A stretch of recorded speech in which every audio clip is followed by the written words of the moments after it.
Guys, back at it again with another episode of Let's Get Into It.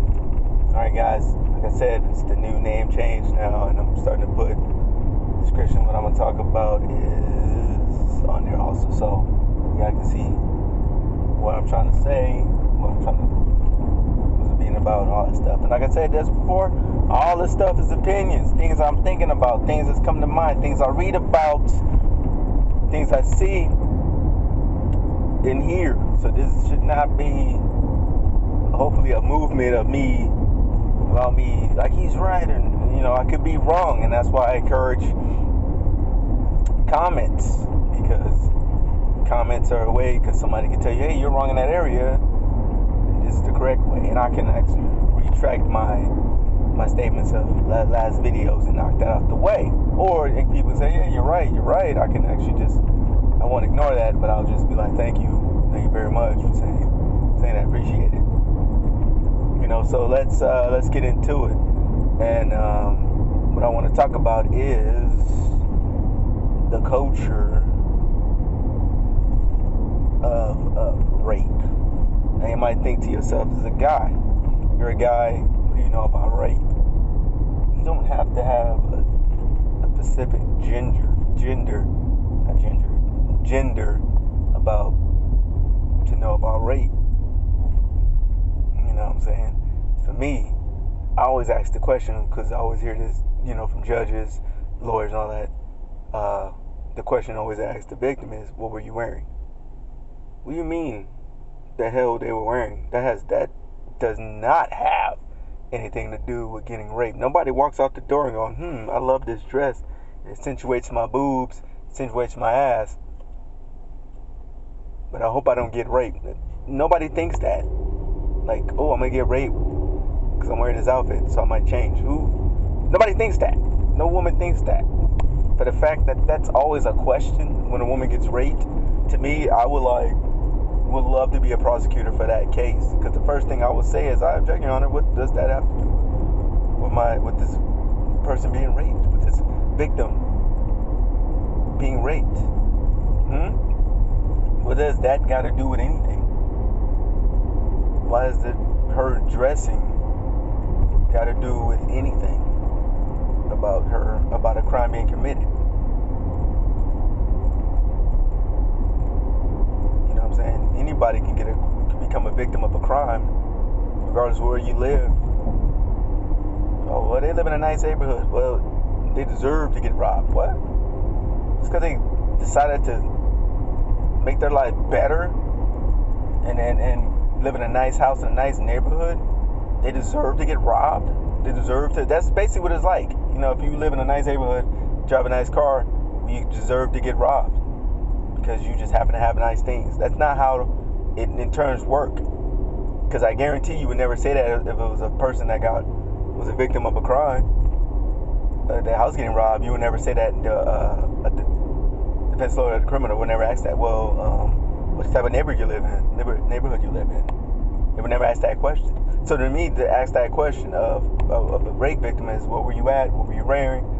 Has nothing to do with that person being a crime committed against them.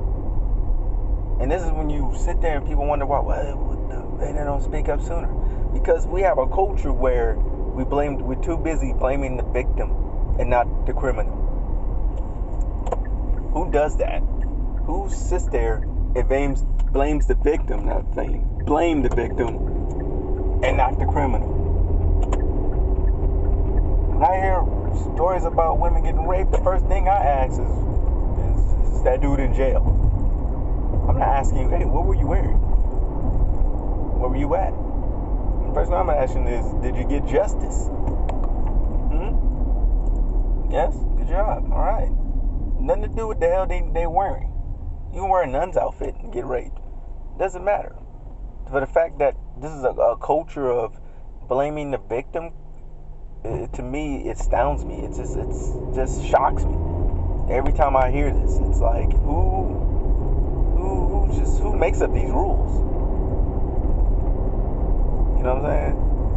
I think somebody said it best, I think, when they talked about abortions. Like, oh, abortions are illegal, but I bet you if men were getting pregnant, abortions would be super legal. You know what? If there was a lot more men getting raped, I guarantee it, it'd be throwing a book at these dudes, at the people, at the criminals, I should say. Like, they'd be in jail for life. They wouldn't be asking, what were you wearing?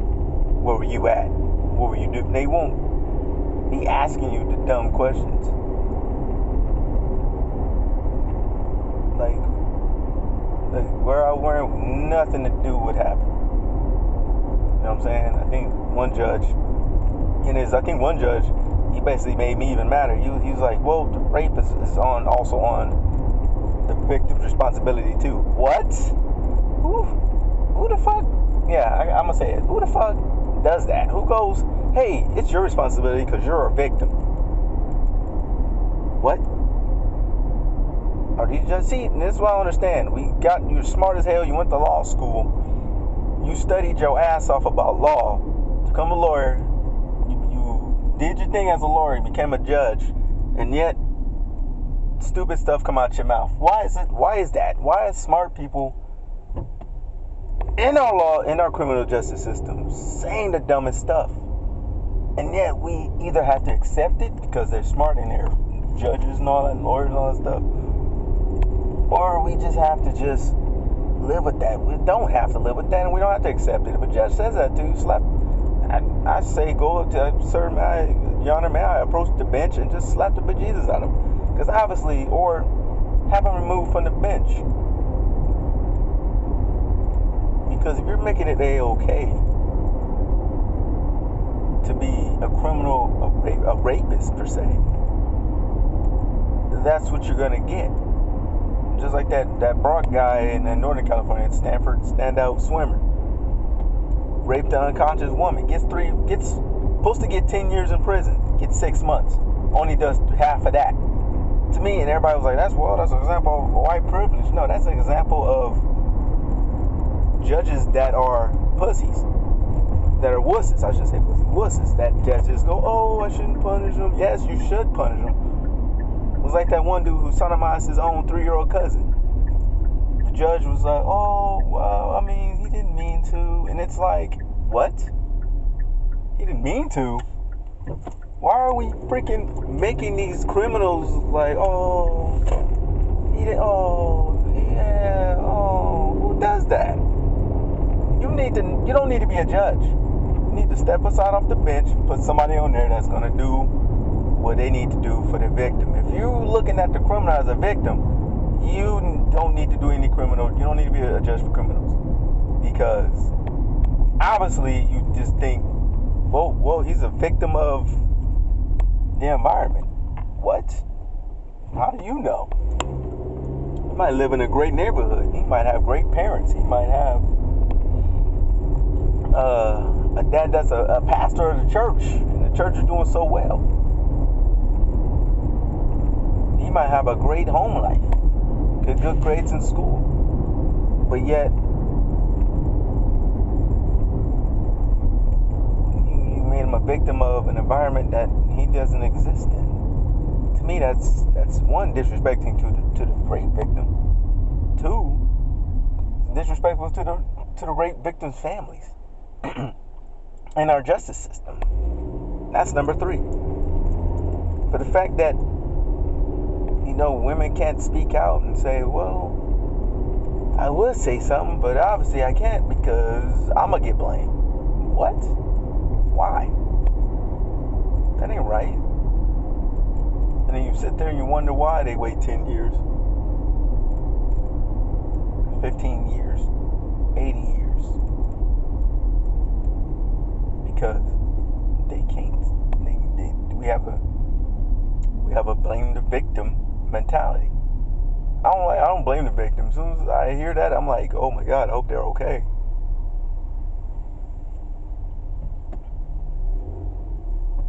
I hope they get justice. Because obviously, you know what I'm saying? Like, maybe they won't get justice because obviously we got judges who refuse to do it.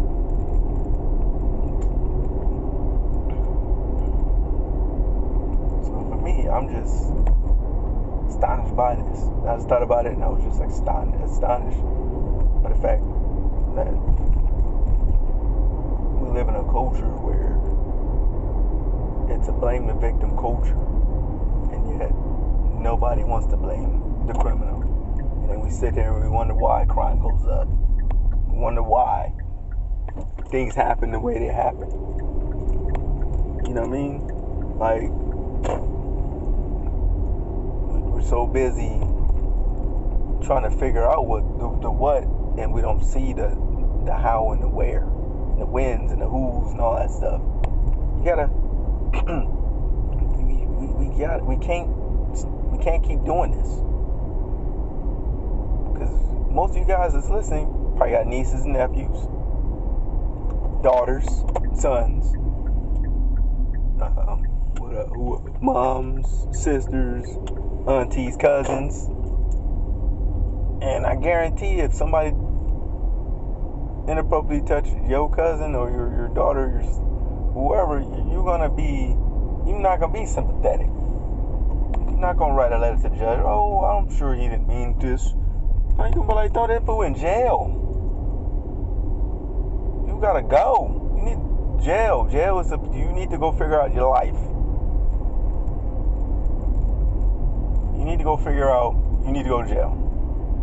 Because obviously, you need to go somewhere and all that stuff. Now, if you got accused of rape and you're innocent, that's a whole totally different story. I'm not going to get into it. I just want to focus on the victims and how we can make the victims be able to testify in court and get their due process. Or even if you're unfortunate of not getting that justice, but be able to now say they spoke up. You know, like, and I get upset about that, but then I think about it really hard and I go, at least they spoke up. At least they got their voices heard. They didn't get what they set out to get, and that was justice. But you know what? Now we're aware. We're aware of what's going on. We're aware of what they say. You know, like the Bill Cosby situation. You know, he's out of jail. But you know what? It opened our eyes to a lot of things about him now. It opened our eyes to the rape culture. You know what I mean? And for that, it opened up a lot of people's eyes now about people. So I'm just saying, we got to change the culture. We got to change the thinking that we have if we truly want a system that's going to basically work for everyone.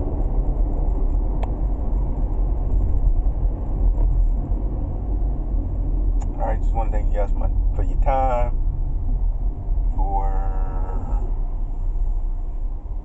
for listening. Comment down below. What do you guys think?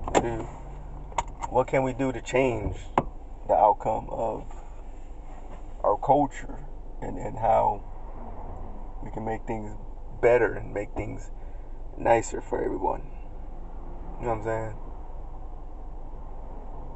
Because to be honest, I'm tired of hearing stories all of a sudden popping out 20 years later because that's our culture.